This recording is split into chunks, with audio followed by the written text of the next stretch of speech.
What about you yourself? How was the experience of the night, and I guess how were the nerves in the last sort of 5-10 minutes? No, it was pretty composed. I'd just been so focused in the lead up to ensuring that our boys were ready to play, and that the distractions that potentially could have occurred, weren't going to, and that was never going to be used as an excuse. So the support I had, from the football department in Brad Lloyd and Vossi was outstanding, and then all the support staff that were around us during the week, did that little bit extra to ensure that we're really well prepared, and it came to the floor tonight. When the Dogs, I think, kicked 4 of the first 5. What was that, sorry, mate? When the Dogs kicked, I think, 4 of the first 5 and looked like they really got a run on at the start of the third quarter, what was your message to the players? To stay composed and stay true to our style. It was just a fantastic opportunity to continue to embed our identity and how we want to play, and there's no better test than when you're playing a really good side, like the Dogs. And in those hard games, there's going to be momentum swings, and what our guys are starting to learn is how to stand up and navigate those to maintain, the dominance or the ascendancy that we had in the first half. Do you therefore take more satisfaction from the maturity of responding to them coming at you than you do the early league? Yeah, it's a really good observation. We do, because that's such a big part of the growth is stopping momentum swings, especially in the modern game.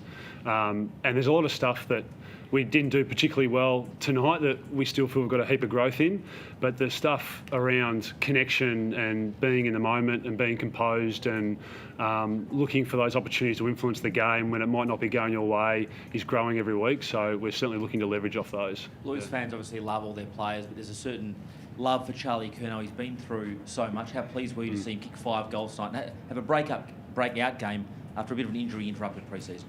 Yeah, I thought both our tools got a bit of reward for their work. We felt last week that they worked extremely hard and probably provided opportunities for our smaller forwards and our mids in the front half, where today they got really good opportunities to take the ball and then convert on goals. So I think Charlie's loved because he has been through, a fair bit over his footy journey, and he's just such a lovable kid that you want to see him out there doing what he loves. So, really pleased for Charlie and Harry to both get a bit of reward tonight. Is that what, Carlton fans have been waiting for so long, to see these two finally knit together in the forward line? And you've got, Mackay hits the scoreboard in the first half, maybe goes a bit quiet in the second half, but then Curnow bobs up. That's a really exciting sort of tandem, isn't it? Yeah, I think the Carlton fans just want to see a competitive side every week, and that's what we're trying to build. We're really realistic that it's only round 2, but we're starting to see some really good growth and embedding some really good behaviours into the group, which will hopefully carry us forward throughout the season. But certainly those two working together is a unique combination with their height and athleticism, and as long as they support one another, they can get to really dangerous areas and challenge most defences. What were the mechanics of the box like tonight?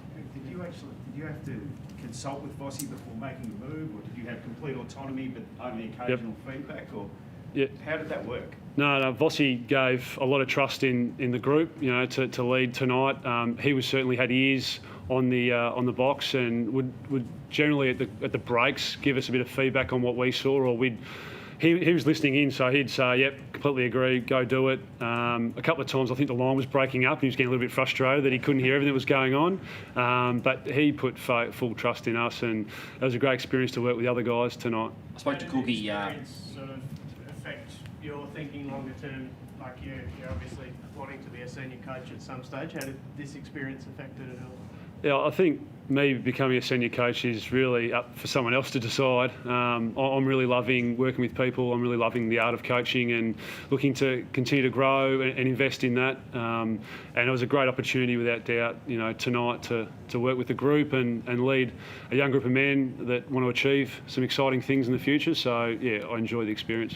I spoke to Cookie pre-game. He sort of indicated that you guys did a lot of your training and meetings outside this week. Is that something you look to continue on an ongoing basis? I think we'll assess it at the scenario, and if it calls for it, we probably would, because we've seen how quickly it can spread. But I think the club and what they put in place around the exposure of players at the club and how long they were there, and meetings being outside and buying into wearing masks at all times unless you're exercising was really adhered to, and it only had 2 players go down, which is a great effort. So the players should be applauded for sticking true to that. Was there nerves today? I mean, when you did the race today, was there a bit of relief when you had no more players? There was a lot of relief. Sam, when the text message came through that we're all clear, I was a very relieved man. Yep. Do you think you're out of the woods now? I mean, I hope so. I mean, the nature of the virus, you never do know. Now, we've got a 10-day break, so we're always asking our players to be smart about what they do to ensure their health is a priority, and it's probably even more so now at the moment with it still being in the community. How significant is a win like this for the club? I mean, like, round one can be a bit of a sugar hit, but to back it up against a side that made the grand final last year and to go 2-0 on the season for the first time in a decade? Oh, it's a mini milestone any time you put back-to-back wins together. It's still so early in the season and we've got so much growth. We're certainly not getting carried away, and that's the exciting part from a coaching perspective, is what we still see we can improve on. But for the players to believe in the system that they're adhering to and what they're doing for one another on the football field translate to wins really solidifies that, which I think is really important, because at the end of the day you can tell players that they're playing really well, but the scoreboard provides the greatest nourishment. So to have 2 wins is a good start, but we want to continue to build. I spent a lot of time at the Bulldogs, obviously. Yep. How much did that knowledge, that intimate knowledge of the club, come into tonight? And things that you preconceived, things that you might have had, did Yep. it sort of come through on the night? It certainly helps when you're trying to provide clarity or an understanding to a coaching group or a playing group, but it's another thing to stop it. So all the praise goes to the players for how they executed the roles, and certainly I wasn't shy in showing the respect to the playing group that I had for the Bulldogs, and they know that they're a grand final team from last year, so they were going to be challenged, and they're going to be challenged in different ways because Bevo does evolve and he throws things around. So it was just about holding our nerve and seeing what was happening, but then staying true to our style. Was McDonald the only obvious injury for that? Obviously, Cripper was wearing the bandage. Yeah. And, there's a few others, but was that the main? Nah, yeah, just Oscar. So I'm pretty pleased to come out with just him. What's his issue? Back spasm. Is that related to what he had last year, do you know? Or? Not sure. I'd have to get more of a medical report on that. Yeah. How else Cripps going at the moment? He looks fit. He's in great form, obviously, to start the year. Yeah, he's playing his role for the team pretty well, and he's just being a sensational leader through action and through the work he's doing behind the scenes that many don't see. The selfless nature of his game has never been greater. There was some, as much as he had centre bounce clearances, there were some fantastic blocks in there which allowed others to really dominate and get field position. So he's certainly got a lot of support around him at the moment, and he's really buying into sharing that workload. So he's dynamic best when he's on the field. Is the expectation that Chera and Martin will be available next week? That's the expectation, yeah. They'll come out of the health and safety protocols, so, yep. Philosophically, the Bulldogs generally don't tag. You guys probably haven't been presented with a situation where you'd have to yet, but is tagging something which your coaching box would do if it warranted it at the time? Yeah, we'd certainly look at it. Yeah. I think you can change the way you tag, whether it be at stoppage or in the transition game, but certainly identifying a player that's having an influence. We think we've got a group that's pretty selfless that would help us get control of an opposition player who's having an impact. So we wouldn't be shy on making those calls. Chera seemed to, Hewitt seemed to have a pretty good role on Bontempelli tonight, it seemed like it. Is that one of those instances you're talking about? Yeah, Yeah, well it was done. pretty good. Bonty started to heat up, and certainly as a coaching group we respect what Marcus is able to do and the momentum he can build for others around him. So George did a fantastic job for a period of time to really pay a little bit of attention there, and once again it's another example of a player doing a role for the team until we got that under control.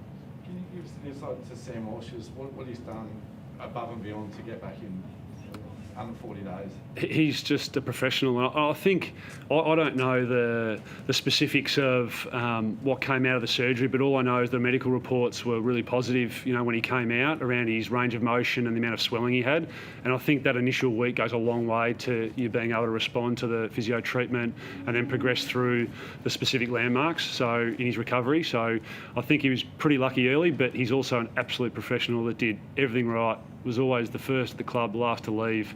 So it was really no surprise, and we were open-minded even though we gave him the traditional timeline. So, he's a pro, and the way he stepped in tonight in a game like that was outstanding and speaks volumes of him. Lockie O'Brien, was that a step forward for him tonight?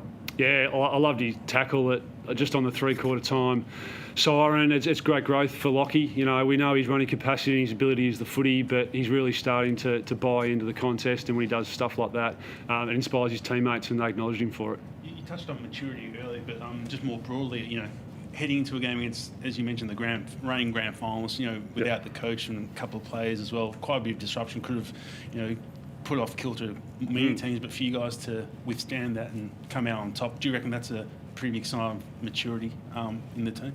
Yeah, I hope so. Yeah. And that's what I think as a football club, we're so proud of the players for the way they got on with it. Even when the news yesterday that Chera was going to be out, and it certainly wasn't ideal and it was late, they just focused and they embraced Fogg's coming in and what he was going to give the side. So it was great growth, and it shows a sign of maturity and resilience that we're trying to build.